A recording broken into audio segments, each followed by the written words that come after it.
so glad to be home, Russ. Everything's gonna be all right now that...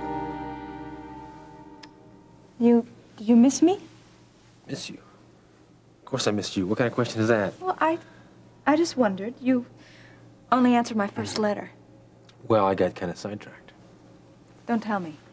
The Dar es Salaam Bible, right? Yeah. How'd you know about that? Just what I read in the papers. But what's it got to do with you?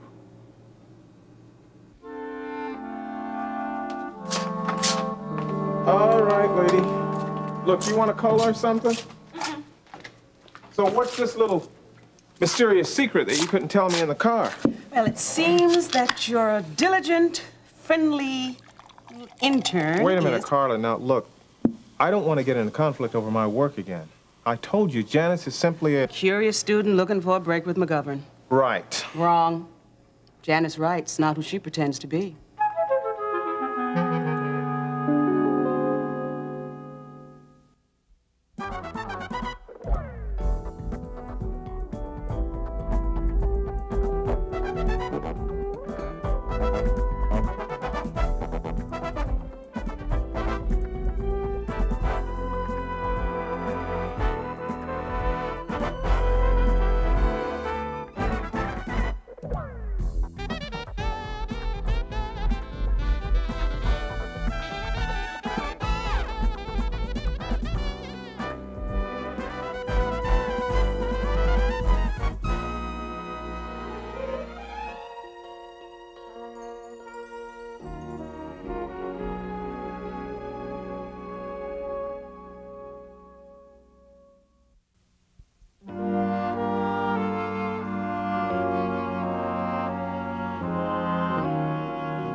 Are you saying Janice is a phony? That's what it looks like to me.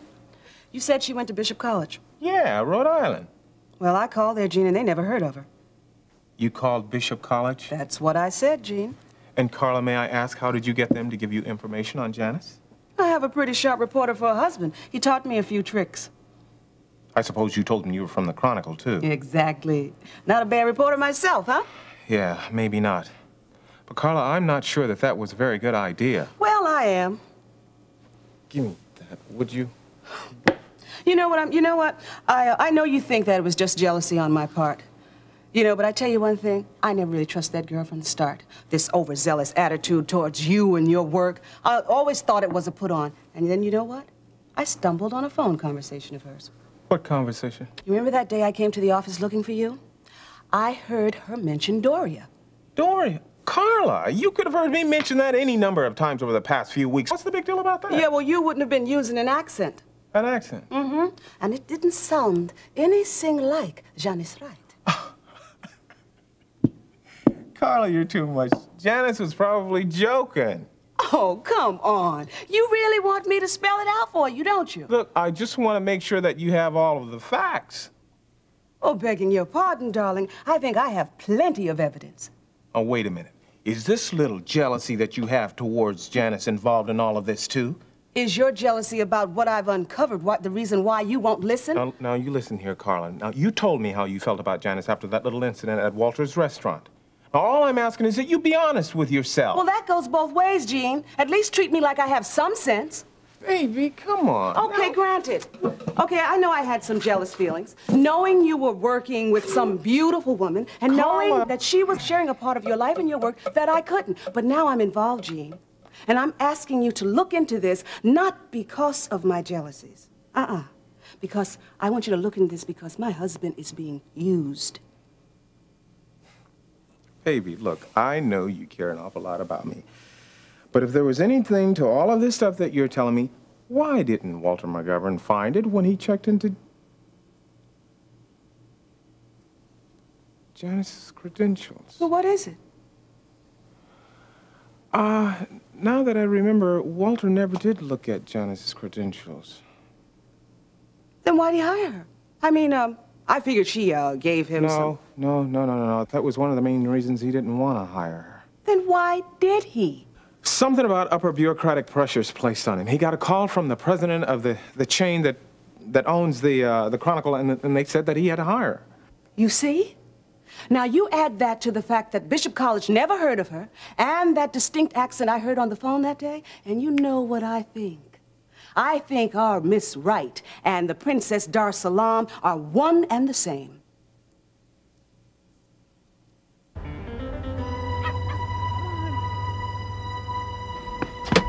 I never thought we'd see one of these things again. Okay. What? What is it? Who do I call? Brubaker isn't there. Well, Peter, he's not the entire police station. Just call anybody No, there. I can't call him. They're treating the princess like she's gold. They're not even going to believe us. Then call Dave Phillips. He'll tell us what to do. No, I don't want to talk to him. Peter, would you just forget your differences for once? What's more important, saving your mother or saving your pride? Okay, I'll call him.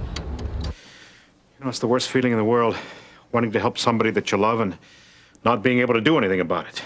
I went through it with Amber, Stacy, and now Terry. Dave, look, I promised you that as soon as I find out something, we'll...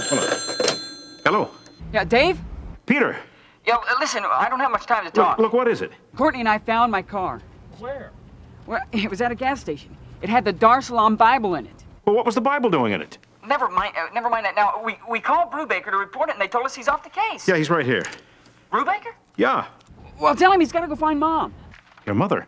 You know where she is? Yes, look, we were going to sell this Bible to the princess, but I own... Peter, where is your mother? She's at the Driscoll warehouse. She's trapped in there. She's at a place called the Driscoll Warehouse. Yeah, I got that. Look, Peter, why don't you go right home, and I'll call you later. We'll take care of this. Okay, but look, you got to hurry. They're tearing down the warehouse today. Oh, I've just been keeping up on the Dar Salaam case.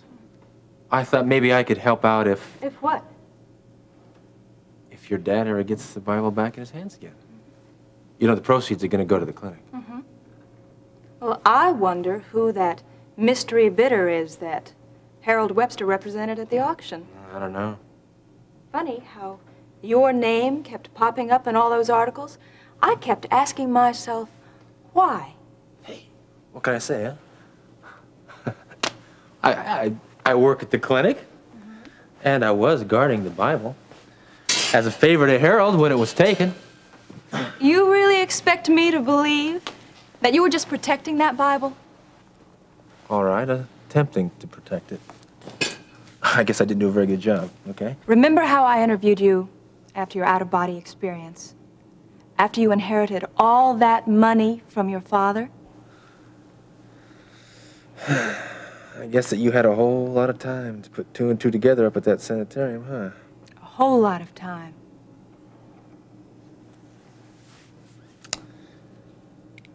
Okay, you know sooner or later. I'm the bidder. Thought so. Only because you knew that I inherited all that money from Vince.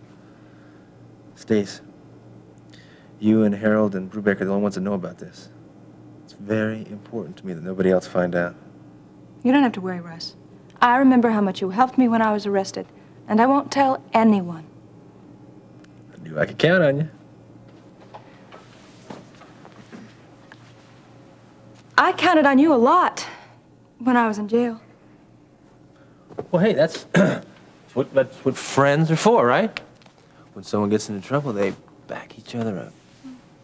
There aren't very many of those, are there, really? Good friend? When I was younger, about the time my father walked out, a lot of people that I thought were friends turned out to be acquaintances. And it has a lot to do with why I went into journalism. Really? Why's that? Well, a lot of people thought that I was kind of strange. You know, I was alone so much. And I wrote those poetry, those stories. But it gave me a lot of time to watch people. Watch people. Yeah, you know, pick out character traits, sense kindnesses, and sense when I was being used. History does repeat itself, doesn't it? Yeah, I suppose it can. When I was in prison, I learned the same thing all over again, who my friends were. And you cared about me, you and Jean. Well, Stacy, that was because I just didn't want to see you get into a bad situation. For a while, I thought that Gil cared about me. We were going to be married.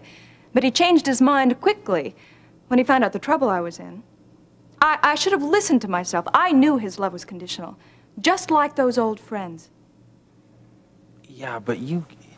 Listen, try and remember the situation that Gil was I in, okay? know the situation Gil was in. Things got hard and Gil ran. But I can see more clearly now, and that's why I stopped by to see you instead of Gil. That's great. I'm glad you're here. But Stacy, I think that you need to take about 2 steps back and need think. to be around people that I can trust, that's all. And I can trust you, Russ. I know that. Terry's trapped in the Driscoll warehouse. Peter said they're tearing it down today. Who are you calling? Office of Planning Development.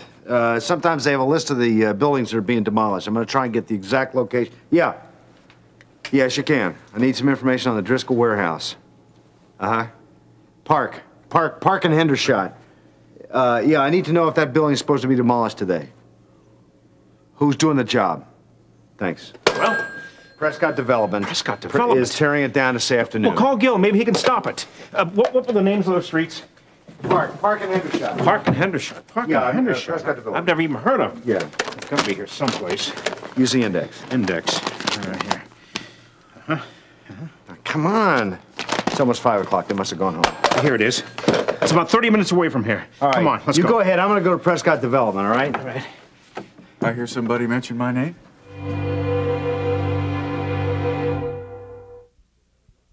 Well, hey, well, that's great that you feel that way about me. I mean, that you can trust me and everything. Well, you could trust me before the trial, and you still can, as a matter of fact. Thanks.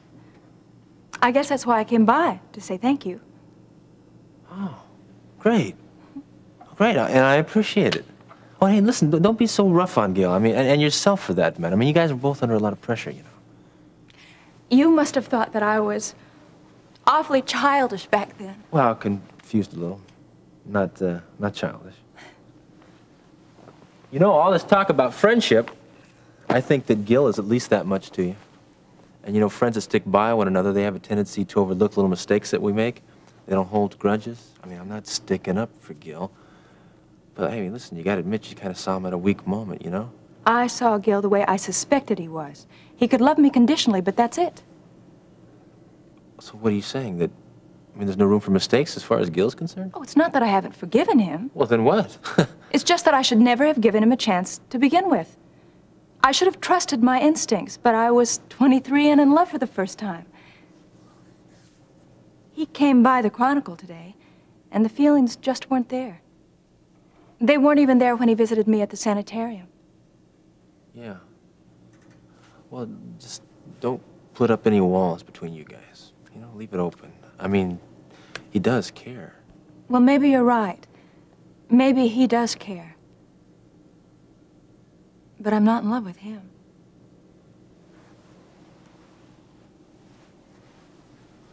Well, listen, I'm certainly not trying to push you into that either. I know, you don't want to see Gil get hurt. No, that's not it either. It's just that... What? Stacy, you're starting a new life. Yeah. I mean, you committed yourself because you knew that you needed help, and that's good. You need to get away from all the things that have happened to you.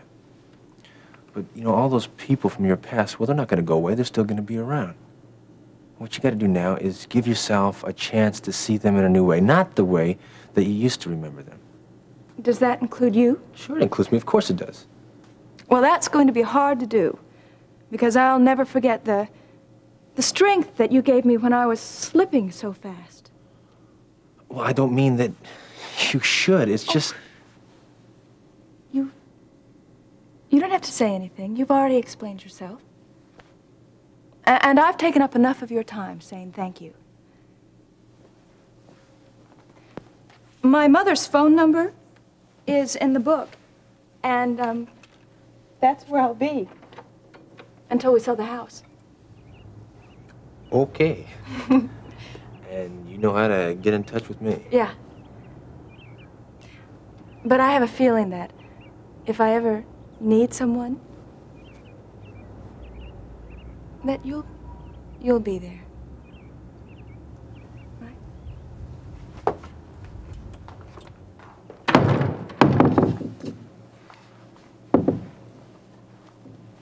Are you saying that Janice is a phony? Who else could she be? I don't know, baby, but certainly not Princess Darsalam. Fine. Then you take it from here, Shaft. Shaft. All right, let's just think about this. Princess, born royalty, poses as a meager newspaper intern. Come on, Carla. Ah, but this meager newspaper intern hasn't been so shy, has she? Well, I mean, when her internship is up and she probably wants a job, I mean, it's perfectly normal to be aggressive. Oh, I see. So that explains why everything you had her do on the Bible was always finished on schedule. Ahead of schedule. Well, could be why. And also why she always seemed so enthusiastic and conscientious, as you put it, about the Darsalam Bible. Carla, I think she was probably just simply trying to make an impression on Walter McGovern. I guess so. Especially since you covered for her when you asked her for a story on the Kingsley nursing home. Oh, but she didn't seem so responsible then, did she? Well, she had other priorities on her mind at that time. She sure did. Finding out everything she could about the Bible and making sure she wasn't photographed in Kingsley and keeping in touch with her cohorts, if there are any. And remember, seems like no one can find her at her home address. Okay, all right, let's just say, what if all of this is true? There is no if to it. I mean, no telling what that fake has learned from you. Carla. What's the matter? Oh, boy. There has been a leak. There's been an informer about this Darsalam Bible mystery for a long time now. What are you talking about? I talked to John Brubaker a couple of days ago, and that is the only way Lance would know that we had a trap set for him. It's the only way that he would know that there was a tracer in that car. Don't. She's been working right under my nose all this time, and I didn't see it. Oh. I mean, she has to be the princess. That's the only way I can explain this. Listen, baby, I didn't mean to blame you. I was just saying this to you so I wanted you to know No, Carla, but don't you see what this means? Yeah. Now we can get her. No, it means that I am the one that's responsible for Lance getting away. Oh, and John has been dismissed from the case. You can't blame yourself for this. I mean, there are other people in the newsroom besides you. Yeah, but I'm the one that worked closest to the woman. Now, if I'd taken care of this could have been taken care of a long time ago if I just opened my eyes. You are not Superman. You are human. And humans don't always judge other humans correctly. In this business, you better. Oh, would you stop drowning yourself in guilt? You are the best reporter Kingsley's ever seen, and you have the credentials to prove that. Oh, Carla. Maybe I'm afraid that those credentials have just gone down the drain. Okay, I'm gonna call the police and see if they know anything. Answer the phone! Hi, yeah, this is Peter Davidson, and I just talked to Sergeant Brubaker just a little while ago. Yes, sir. Yes, sir. We know that. We just want to know if you know anything about my mother, Terry Davidson. Well, you guys are pretty helpless without Brubaker now, aren't you, huh? Yeah, I hear you. Okay. No, we're staying away. I told you we are. No. Okay, look, this is up to you guys. My mother's life's at stake. Peter. Come on, relax. Look, there's nothing more we can do right now. But there was, see? There was, and I blew it because I got greedy.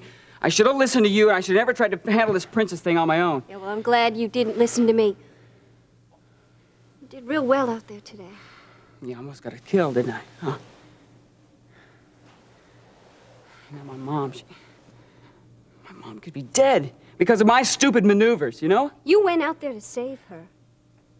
If you hadn't gone there, Peter, she could still be in that warehouse and nobody would know where she was. But they could have let her go or something, you know? And you really believe that, right? Look, because of you, she has a chance. I was greedy, Courtney. I was greedy, don't you see? I thought in one move I could save her and I could save us. And I think that you were more concerned about your mother than you were about the money. Hey, I know you. You only want to help others. I realized that when you were trying to help me and I wouldn't listen to you.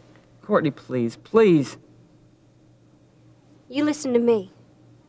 Do you know what would have happened if Vaughn was out there today? Vaughn would have sold his soul to save his own neck. I don't want to even think of him, okay? We're in this together, Peter. No. No, Courtney. It's not right. I've done enough damage today, and this just isn't the time for that. Do you remember what you were saying to me as we left here today? You told me that I could leave Vaughn if we could go out to the farmhouse. Don't remind me of that, okay? I was wrong. I've done a lot of stuff today that could hurt a lot of people, including my mother. I don't want you to be another victim, okay? Come on in. Thank heavens you're here. Well, what's going on? One of the buildings you're supposed to demolish today has got Terry Davidson in it. What? There's no time to explain. Can you stop it? Which one? Driscoll Warehouse. Brother, I come over here to talk about Stacy being in town. I know and- about Stacy. We'll talk Well, about what that about later. the building? What can you do about the building? It was scheduled to be demolished 2 hours ago.